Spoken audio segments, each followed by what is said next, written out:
Can we just start with a little injury roundup, please?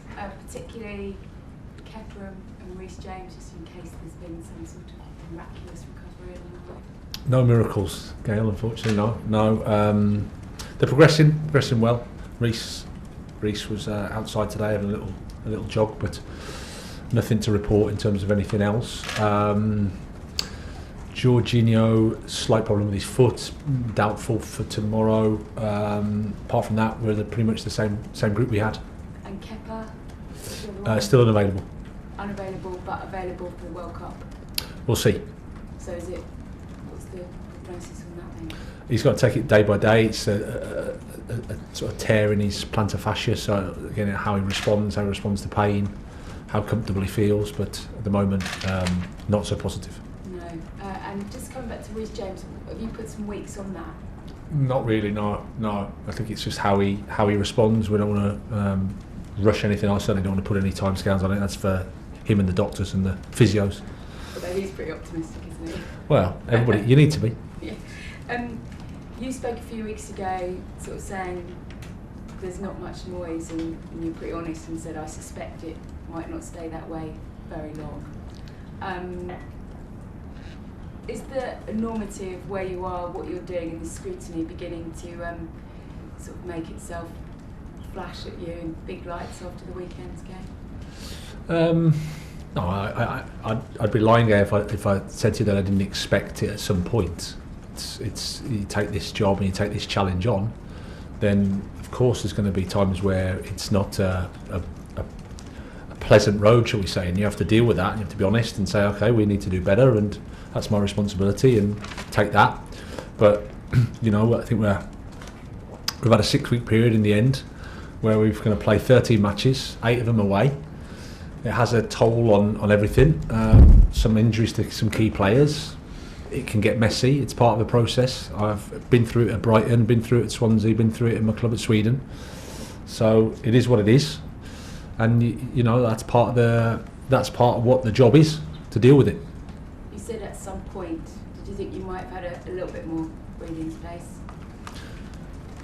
I don't think you can ever predict in football, and like I said, I think when results were quite good, I was honest enough to say we've still got a lot of things to do to improve. It wasn't, it's not like we were sitting there thinking we cracked football by any means.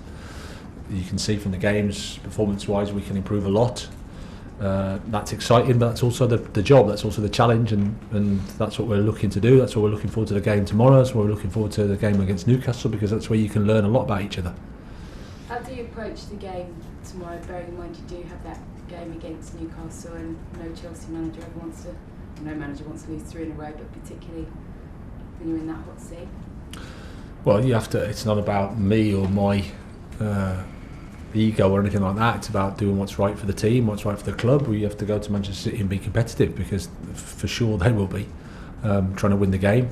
We have to be as strong as we can, which we will, and we'll do our best. We'll prepare the team, and with the greatest respect to our opponent, because they're a fantastic team, we have to go to try to win the game. And just want to ask you, last of all, on Sterling. I mean, he, by his own admission, has said that he's come up short, that he demands a lot from himself, that he's just not reaching. Where do you feel he is as he approaches a huge few weeks? What sort of conversations are you having? Where is he going to be ready to kind of step up, and are we going to see the Sterling that we're used to seeing in an England shirt? Oh, I think you can tell by his reaction, he's honest. Players go through moments in their career where it isn't so positive, and sometimes they go where everything they touch is gold, so to speak. As I've said before, I don't think you can zoom into the individual. The team isn't functioning as well as I would like. So that has an impact on the individuals, and Raheem is an individual in the team. So the work for us is to try and improve the team, improve the structures, and then I have no doubt about Raheem's quality, Raheem's ability. It's a proven top player.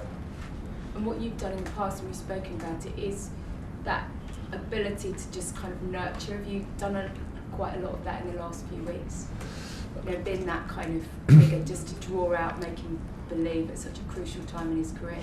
Well, you have to do that constantly. I think that's what it is. That's what the job entails, not just for him, for lots of players, because it's like I said, it's been a tough period. Lots of things happening, lots of transition, lots of change, new faces in the dressing room, new faces everywhere. Trying to get it all to gel and settle down, and then try and develop a playing style. As you can see, we've got a lot of work to do in terms of that. But that's why we came here, to produce a top team, and we've got a long way to go, but it's exciting. Okay, any more, James? Graham, you say you take every competition seriously, I'm sure, but given the condensed schedule of the whole season, there's a World Cup. The fourth round of this competition is 2 or 3 days after the World Cup final. In the grand scheme of things, could you actually do without a League Cup run? Well, I wouldn't say that. No, I mean we play the game. We have to go there and be competitive and try to win, because I think that mentality is important. And then the game, if we get through, we will use in a positive way. But we're not in a place where we can just say, no, this game's doesn't matter. We want to be competitive, and we want to try, and because that's how you can learn from yourself. It's how you can learn from the game. It's an important part of the process. How much of a problem would it be, though, to have a game potentially 3 days after a World Cup final? Well, I don't think it's two separate things, isn't it? The World Cup final, when it is what it is. I mean, you've got a Premier League game not so far after that, so I mean, that's not ideal either. But we all know that that's the situation we have to face. And then, okay, if that, like I said, that game comes, then we can use that as preparation for the Premier League game. And there's some games, if it depends who plays in the World Cup final, then clearly they won't be able to play. But we've got others that can. Okay, last two, Scott and then Simon. Just kind of in relation to Mateo Kovacic, obviously his injury issue as well. What is the kind of detail of that? What is the issue, and how far away is he from being like 100% to play? Well, he's just had an ongoing knee issue that's a little bit of discomfort, but it hasn't stopped him completely. It's just he's not able to probably play. Certainly, we've had to be conscious of that during this period. It's not a massive problem for him. He'll be fine for the World Cup. He's fine. I wouldn't say he's necessarily 100%, but he's not far off that. It's just we've managed it really well, and he's managed it really well. He's a top professional. He's done everything he can in terms of rehab, in terms of looking after himself in the gym, making sure his body's as good as it can be. He's a fantastic professional. But he's. I think it's been going on from pretty much pre-season, and we've tried to make the best of it. Okay, last one, Simon.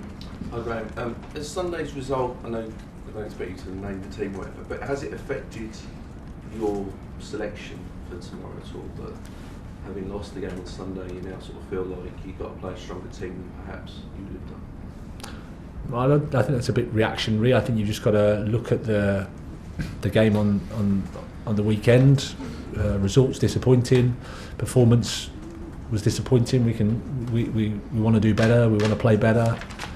The intention for that is clear for us all, and then we use this game as this is the next step for us. This is how we can try to move forward. This is a chance for us to learn more about the squad, more about the players, carry on that process. There's no shortcuts, as I've said many a time. There's no shortcuts. There's no click of the fingers and everything goes. You have to go through some pain sometimes. You have to suffer, as I've said, and you come through. You find out about people. You find out about the team. You find out about the club. You find out about everything, and then you can move forward, and that's exciting.